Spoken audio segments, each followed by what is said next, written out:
진짜 해버려. 보여줄게. 행잉 레그데이. 5월 19일 다시 일어나리라. 누가 우리를 그리스도의 사랑에서 끊으리요. 환난이나 공고나 박해나 기근이나 적신이나 위험이나 칼이랴. 로마서 8장 35절 말씀. 하나님께서는 그 누구도 고난에서 면제해 주지 않으십니다. 주님은 저희 환난 때에 내가 저희와 함께 하실 것이라고 말씀하셨습니다. 현실 속에서 그 어떠한 극한 상황의 고난도 문제가 되지 않습니다. 그 어떠한 고난도 우리를 하나님과의 관계에서 끊을 수 없기 때문입니다. 우리는 이 모든 일에 넉넉히 이깁니다. 바울은 상상이 아닌 실제적으로 절박한 일들을 말하고 있습니다. 그는 우리가 이 모든 환난 가운데서 초자연적인 승리자들이라고 말합니다. 이는 우리의 재능이나 용기 때문이 아닙니다. 고난들이 예수 그리스도 안에서 우리가 누리는 하나님과의 관계에 전혀 영향을 미치지 못한다는 점에서 초자연적인 승리자입니다.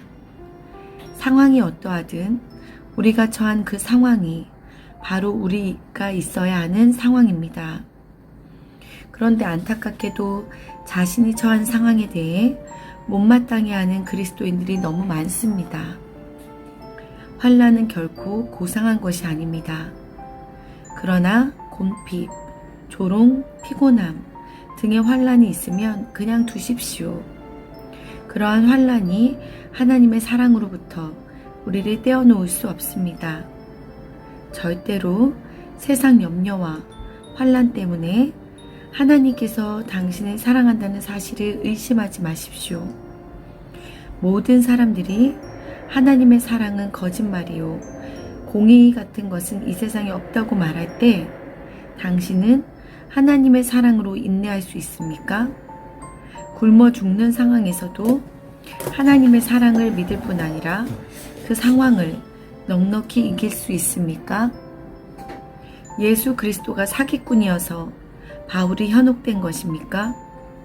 그렇지 않다면 하나님의 성품에 전혀 어울리지 않는 일들, 즉 환난, 곤고, 기근 등이 발생하는 상황에서 하나님의 사랑을 끝까지 붙드는 자들에게는 예외적인 놀라운 일이 일어납니까?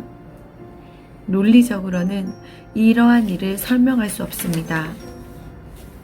오직 한 가지, 그리스도 예수 안에 있는 하나님의 사랑으로 고난을 감당할 수 있습니다. 나는 그 사랑으로 인해 고난 가운데서 매번 일어납니다. May 19th. Out of the wreck I rise. Who shall separate us from the love of Christ? Romans 8:35. God does not keep a man immune from trouble. He says, I will be with him in trouble.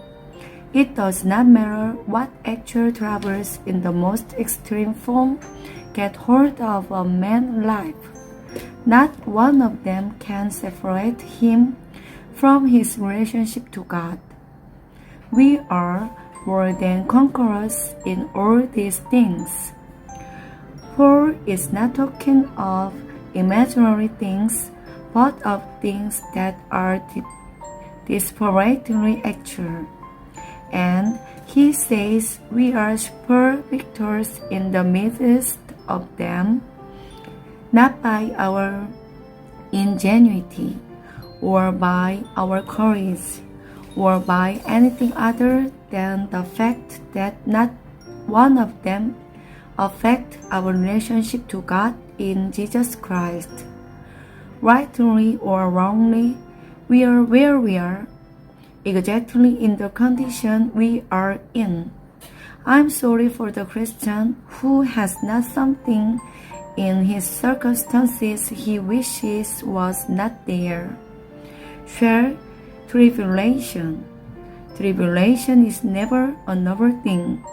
But let tribulation be what it may, exhausting, galling, fatiguing, it is not able to separate us from the love of God. Never let cares or tribulation separate you from the fact that God loves you. Share anguish. Can God's love hold when everything says that His love is a lie, and that there is no such thing as justice? Share famine. Can we not only believe in the love of God, but be more than conquerors, even while we are being starved? Either Jesus Christ is a deceiver and Paul is deluded, or some extraordinary thing happens to a man who holds on to the love of God when the odds are all against God's character. Logic is silenced in the face of every one of these things. Only one thing can count for it: the love of God in Christ Jesus. Out of the wreck I rise every time.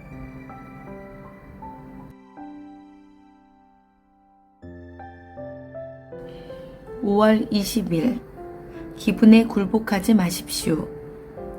너희의 인내로 너희 영혼을 얻으리라. 누가복음 21장 19절 말씀.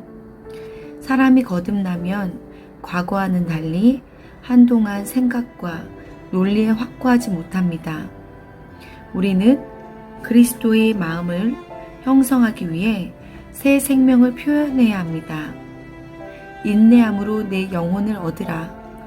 우리 대부분은 하나님께서 우리 안에 넣어두신 새 생명에 따라 영혼을 세워나가는 대신에 그리스도인의 삶의 문턱에 머물기를 더 선호합니다. 우리는 자신이 어떻게 만들어져 있는지를 몰라서 실패합니다. 우리는 훈련되지 못한 자신의 본성을 탓하는 대신에 마귀를 탓합니다. 자신에 대해 바르게 깨달을 수만 있다면 얼마나 대단한 사람들이 되겠습니까? 우리가 기도할 필요가 없는 것들이 있습니다. 예를 들어 기분입니다. 기분이란 기도한다고 없어지는 것이 아닙니다. 발로 차버려야 떠납니다. 기분은 언제나 물리적인 조건과 깊은 관계가 있지 도덕적, 영적, 내면적인 것이 아닙니다. 물리적인 조건에 따라 좌우되는 기분에 말려들지 않도록 계속적인 노력을 하십시오. 결코 한순간이라도 기분에 굴복하지 마십시오. 정신을 똑바로 차리고 기분을 떨쳐버리면 안 될 것 같았는데 됩니다. 우리에게 임하는 대부분의 불행은 하고 싶지 않다는 기분 때문에 옵니다. 그리스도인의 삶이란 영적인 결단과 담력이 삶 가운데 나타나는 것입니다. May 20th, The Realm of the Real. In your patience possess ye your souls. Luke 21:19. When a man is born again, there is not the same robustness in his thinking or listening for a time as formerly. We have to make an expression of the new life to form the mind of Christ. Acquire your soul with patience. Many of us prefer to stay at the threshold of the Christian life instead of going on to construct a soul in accordance with the new life God has put within. We fail because we are ignorant of the way we are made. We put things down to the devil instead of our own undisciplined natures. Think what we can be when we are roused. There are certain things we must not pray about. Moods, for instance. Moods never go by praying. Moods go by kicking. A mood nearly always has its seat in the physical condition, not in the moral. It is a continual effort not to listen to the moods which arise from a physical condition. Never submit to them for a second. We have to take ourselves by the scruff of the neck and shake ourselves, and we will find that we can do what we said we could not. The curse with most of us is that we won't. The Christian life is one of incarnate spiritual blank. 5월 21일 믿음의 영적 논리. 너희는 먼저 그의 나라와 그의 의를 구하라. 그리하면 이 모든 것을 너희에게 더하시리라. 마태복음 6장 33절 말씀. 주님께서 하신 이 말씀은 아마 인간의 귀로 들을 수 있는 가장 혁명적인 말씀일 것입니다. 먼저 그의 나라를 구하라. 그러나 우리는 정확하게 반대로 말하곤 합니다.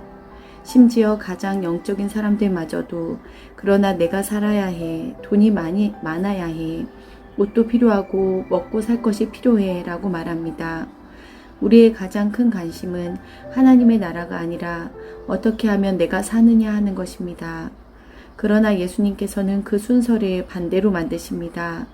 먼저 하나님과의 관계를 바르게 하고 그 관계를 유지하는 것을 당신 삶의 최대 관심사로 삼으라는 것입니다. 다른 것들로 인해 염려에 빠지지 말라고 하십니다. 내일 일을 위하여 염려하지 말라. 마태복음 6장 34절 말씀. 주님의 관점에서 사람들이 삶의 수단에 대해 염려하는 것은 전혀 이치에 맞지 않습니다.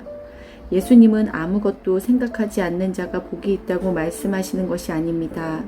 그러한 사람은 어리석은 자입니다. 예수님께서는 제자들에게 하나님과의 관계가 그들의 삶에서 가장 주된 관심사가 되어야 한다고 가르치고 계십니다. 하나님과의 관계 외에는 다른 모든 것에 대해 염려하지 않도록 주의하라고 말씀하십니다. 무엇을 먹을까, 무엇을 마실까 하는 염려가 너희들의 삶을 주관해서는 안 된다. 오직 하나님께 절대적으로 집중하라. 어떤 사람들은 먹고 마시고 입는 것에 대해 부주의함으로 인해 고생합니다. 그들은 마치 돌봐야 할 것이 아무것도 없는 것 같습니다. 이 땅에서의 일들에 대해 부주의합니다. 이러한 경우 하나님께서는 그들에게 책임을 물으실 것입니다. 부주의를 합리화할 수 없습니다. 예수님의 말씀은 삶의 최대 관심에 있어서 하나님과의 관계를 첫째로 두고 다른 모든 것은 그 다음이라는 것입니다. 예수님께서 가르치신 이 말씀이 우리의 삶에 실현될 수 있도록 성령께 우리 자신을 의탁하는 일은 그리스도인의 삶에서 힘든 훈련 중 하나입니다. May 21st. Divine Reasoning of Faith. But seek ye first the kingdom of God, and His righteousness, and all these things shall be added unto you. Matthew 6:33. Immediately we look at these words of Jesus, we find them the most revolutionary statement human ears ever listened to. Seek ye first the kingdom of God. We argue in exactly the opposite way, even the most spiritually minded of us. But I must live. I must make so much money. I must be clothed. I must be fed. The great concern of our lives is not the kingdom of God, but how we are to feed ourselves to live. Jesus reversed the order. Get rightly related to God first. Maintain that as the great care of your life, and never put the concern of your care on the other things. Take no thought for your life. Our Lord points out the utter unreasonableness from his standpoint of being so anxious over the means of living.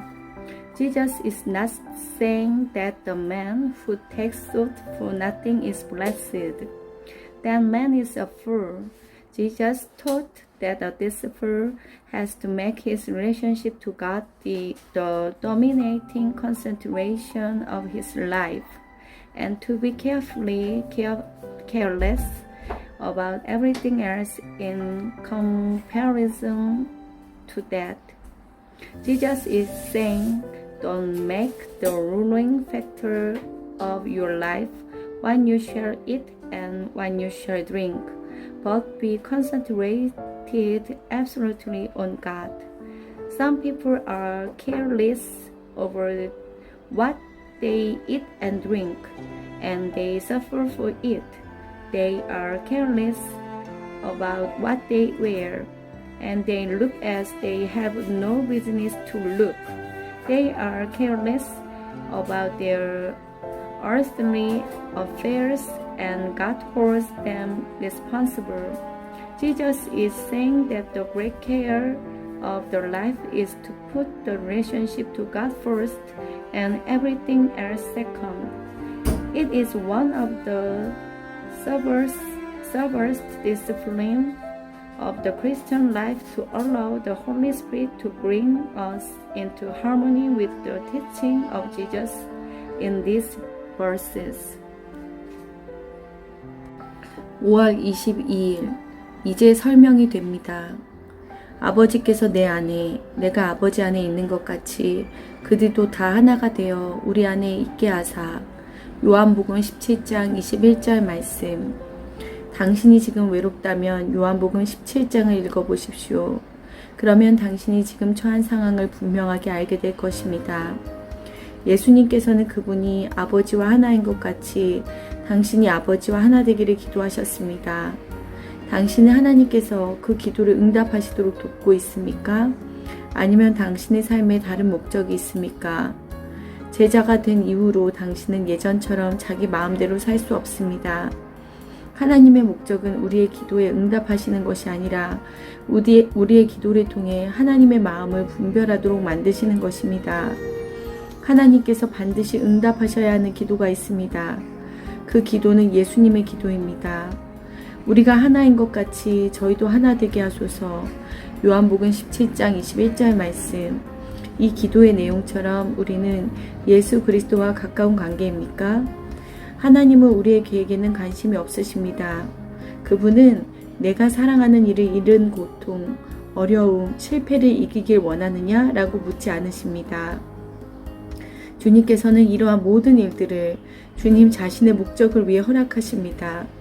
우리가 겪는 이러한 아픔들은 우리를 더 상냥하고 고상하며 속 깊은 사람 혹은 더 까다롭고 남을 헛듣고 자신의 고집만을 주장하는 사람으로 만듭니다.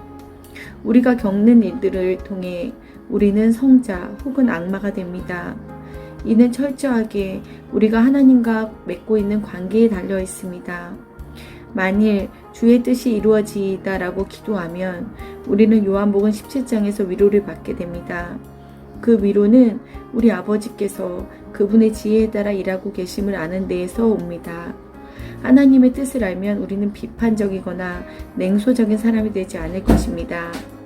예수님께서는 우리를 위해 기도하실 때 무엇보다 주님이 아버지와 하나된 같이 우리도 주님과 완전하게 하나 되기를 기도하셨습니다. 우리 중에는 이러한 하나됨에서 멀리 떠나 있는 사람도 있지만 하나님께서는 우리가 주님과 하나 될 때까지 절대 우리를 홀로 두고 떠나지 않으실 것입니다. 예수님께서 그렇게 기도하셨기 때문입니다.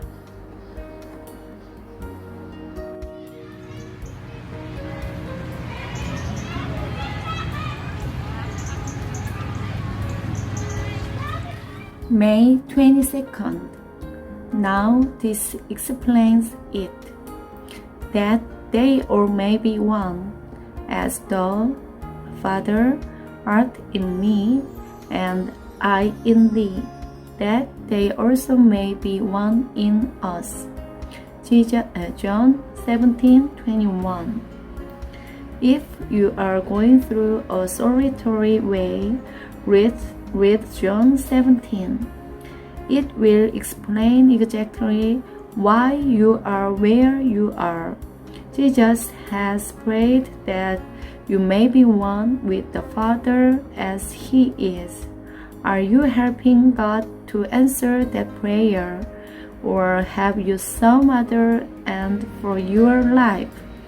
Since you became a disciple, you cannot be as independent as you used to be. The purpose of God is not to answer our prayers, but by our prayers we come to discern the mind of God, and this is revealed in John 17. There is one prayer God must answer, and that is the prayer of Jesus, that they may be one, even as we are one. Are we as close to Jesus Christ as that? God is not concerned about our plans. He does not say, "Do you want to go through this bereavement, this upset?" He allows these things for His own purpose.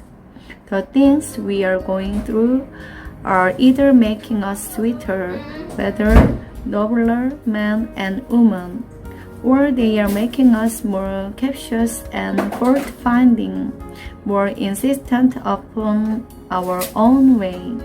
The things that happen either make us fiends or they make us saints. It depends entirely upon the relationship we are in to God. If we say, "Thy will be done," we get the consolation of John 17, the consolation of knowing that our Father is working according to His own wisdom. When we understand what God is after, we will not get mean and cynical. Jesus has prayed nothing less for us than absolute oneness with Himself as He was one with the Father. Some of us are far off it, and yet God will not leave us alone until we are one with Him, because Jesus has prayed that we may be.